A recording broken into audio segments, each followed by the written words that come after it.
Hi అండి. ఈరోజు నేను మీకు ఒక డిఫరెంట్ రసం చూపిస్తున్నాను. ఆ రసం పేరు లక్ష్మీ రసం. అంటే బియ్యంని అన్నాన్ని ఉడకపెట్టుకొని వంచుతాం కదా గెంజి. ఇప్పుడు కుక్కర్స్ వచ్చి మనం గెంజి వంచట్లేదు స్టార్చ్‌ని. కానీ ఇంతకుముందు రోజుల్లో అన్నాన్ని ప్రతి ఒక్కరు వంచేవాళ్ళు. ఆ గెంజిని కూడా వాడుకునేవాళ్ళు. ఆ గెంజితో నేను ఇప్పుడు రసం పెడుతున్నా. దానికి ఒక స్పూన్ పసుపు వాడాము. తర్వాత దానికి తగినంత సాల్ట్ వేసుకున్నాను. మనం వాడే క్వాంటిటీని బట్టి మనం సాల్ట్ వేసుకుంటామండి. ఈ లక్ష్మీ రసం చాలా హెల్త్‌కి మంచిదండి.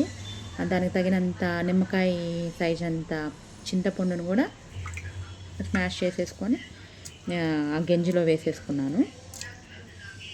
ఈరోజు ఈ రసం కోసమని నేను గెంజి వంచుకున్నానండి. కుక్కర్ కాకుండా పెద్ద సైజు టమోటా తీసుకొని ముక్కలు తీసుకొని అవి కూడా ఈ గెంజిలో వేసేసుకున్నాము.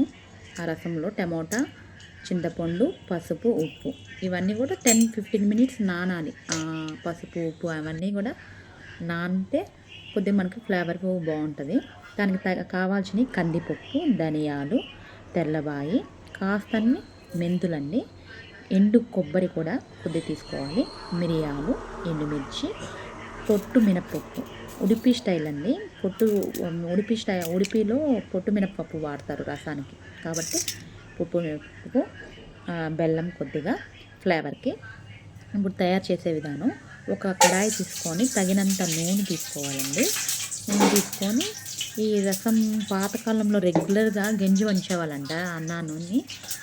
అవి కూడా వేస్ట్ చేయకుండా లక్ష్మీ స్వరూపంగా వాటితో రసం పెట్టుకునేవాళ్ళంట. అవి హెల్త్కి చాలా ఇంపార్టెంట్. ఇప్పుడు మనం వాడట్లేదు కానీ చాలా మంచిది. ఇప్పుడు తిరగమాతకి నేను అవన్నీ దోరగా వేయించుకోవాలండి.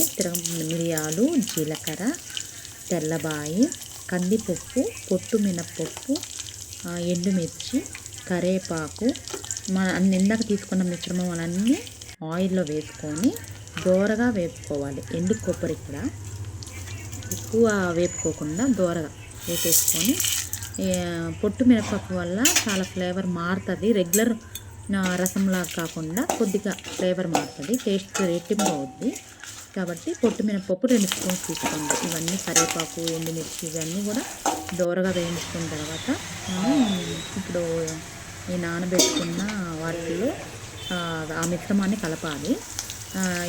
ఈ మిశ్రమం అంతా వేయించుకున్న తర్వాత చల్లారిన తర్వాత, ఇది పాతకాలంలో ప్రతి ఒక్కరు చేసుకునేవాళ్ళంట. అన్నాన్ని మనం అన్నపూర్ణేశ్వరిగా అనుకుంటాం కాబట్టి వచ్చిన గంజితో చేసే రసం కాబట్టి లక్ష్మీ రసం అనుకున్నాం. ఇవి చాలా ఈ వర్షాకాలంలో థ్రోట్ ఇన్ఫెక్షన్స్కి, హెల్త్కి, మనం ఏం తిన్నా ఫ్లేవర్గా అనిపించలేదు కాబట్టి ఈ వర్షాకాలంలో చాలా టేస్ట్ అనిపిస్తాయి. ఇవి చల్లారిన మిశ్రమాన్ని మొత్తం నేను మిక్సీ పట్టాను. కోర్స్గా మిక్సీ పట్టుకున్నాను. కచ్చాపచ్చగా మిక్సీ పట్టేయాలండి. తర్వాత ఇంత లోపల మనం తిరగమాత పెట్టుకుందాం. కొద్దిగా ఆయిల్ తీసుకొని ఆవాలు, జీలకర్ర, కాస్తని మెంతులు, కరివేపాకు కూడా తీసుకోవాలి, ఎండుమిర్చి కూడా తీసుకొని తిరగమాత పెట్టుకుందామండి. తిరగమాత పెట్టుకున్న కొద్దిగా మెంతులు కూడా తీసుకున్నాను తిరగమాతకి. ఆ తర్వాత ఇది మనం తిరగమాత రెడీ అవుతుందండి. అది కూడా లైట్గా దోరగా వేపుకోవాలి. తర్వాత మనం ఆల్రెడీ అన్నీ వేపుకున్నాం కదా, అది కోర్స్గా కచ్చాపచ్చిగా మిక్సీ పట్టేసుకొని, ఈ టమోటా ఈ మిశ్రమం ఉంది కదా, ఈ వాటర్లో క్వాంటిటీ మనకు కావాలి కాబట్టి ఈ వాటర్లో ఇవన్నీ కలిపేసేసి తగినన్ని వాటర్ కలుపుకోవాలి. నేను ఈ రసాన్ని ఇత్తడి గిన్నెలో వాడుతున్నానండి. తిరగమాత కూడా వేసేసుకున్నాను. ఇత్తడి గిన్నెలో ఎందుకు వాడుతున్నానంటే, ఇత్తడి గెంజి ఈ ఇత్తడి గిన్నె కాంబినేషన్లో తయారయ్యే రసము ఫ్లేవరే కాదండి, హెల్త్ పరంగా కూడా మనకి బెనిఫిట్స్ ఉంటాయి. అందుకని నేను ఇత్తడి గిన్నెలో ఈ లక్ష్మీ రసం అనేది తయారు చేసి చూపిస్తున్నాను. ఇవన్నీ కూడా బాయిల్ అవ్వాలి. అంటే ఆ ఫ్లేవర్స్ అన్నీ మనం వేసినవన్నీ ఆ వాటర్కి, ఆ గింజకి పట్టాలి. పట్టిన తర్వాత నేను ఇప్పుడు సాల్ట్ అవి చూపిస్తాను మీకు. కొద్దిగా బెల్లం కూడా వాడాను.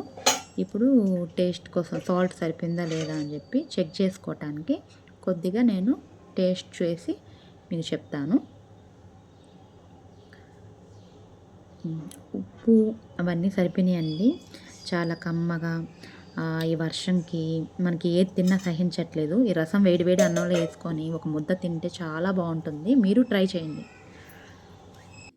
ఎప్పుడైనా రసము బుడగలు వచ్చినగానే మనం స్టవ్ బంద్ చేసేసి మూత పెట్టేయాలండి.